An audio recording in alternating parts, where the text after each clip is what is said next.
नमस्कार। स्वागत है हिंदू धर्म के चैनल पर। आप सुन रहे हैं शिव महापुराण कथा। पिछली भाग में आपने जाना कि कैसे प्रकट हुआ शिवलिंग और ब्रह्मा विष्णु के अहंकार का अंत कैसे हुआ।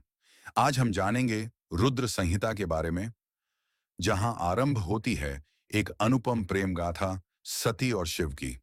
पर यह प्रेम केवल मिलन की नहीं, बलिदान और भक्ति की भी परीक्षा थी।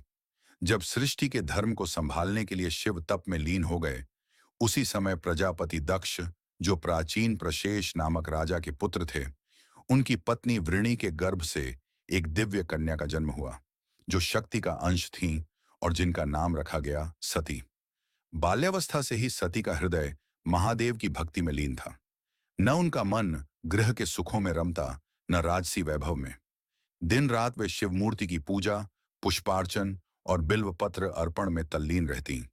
मन ही मन उन्होंने संकल्प लिया, मेरा पति केवल महेश्वर ही होंगे। परंतु प्रजापति दक्ष को यह स्वीकार न था। वे कहते, शिव तो अखोरी हैं, भस्मधारी हैं, व्याघ्र चर्म पहनते हैं, गज चर्म ओढ़ते हैं, श्मशान में रहते हैं और भूत प्रेतों के स्वामी हैं। ऐसे अशुभ व्यक्ति को मैं अपना जामाता नहीं बनाऊंगा। दक्ष के इन कठोर वचनों से भी सती का प्रेम डिगा नहीं।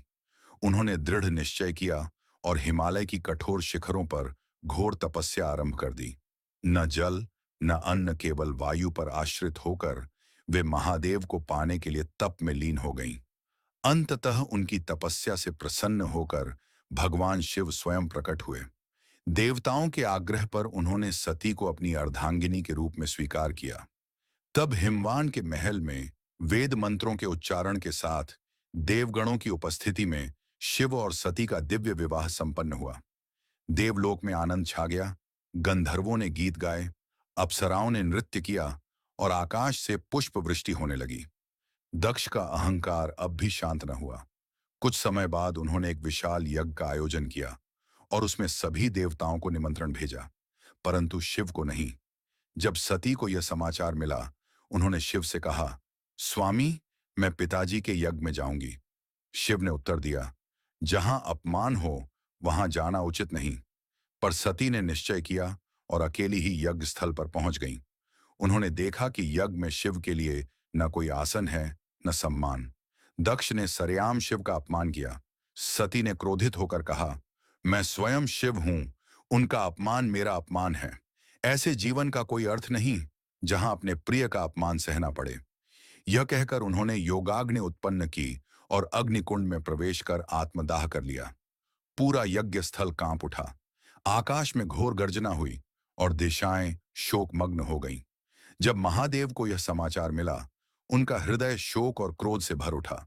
उन्होंने जटाओं से अग्निज्वालाओं के मध्य एक भयंकर वीरभद्र को प्रकट किया और आदेश दिया, जाओ, दक्ष के यज्ञ का संहार करो। वीरभद्र भद्रकाली के साथ यज्ञ स्थल पहुंचे और वहां के मंडप, वेदियों और समस्त यज्ञ विधानों को नष्ट कर दिया। दक्ष का मस्तक काट दिया गया और यज्ञ की अग्नि बुझा दी गई। यह कथा केवल प्रेम की नहीं, बल्कि त्याग, भक्ति और अहंकार के विनाश की भी प्रतीक है। अगले अध्याय में आप जानेंगे कैसे सती ने पुनर्जन्म लिया पार्वती के रूप में और कैसे पुनः शिव से उनका विवाह हुआ, जिससे सृष्टि में पुनः संतुलन स्थापित हुआ।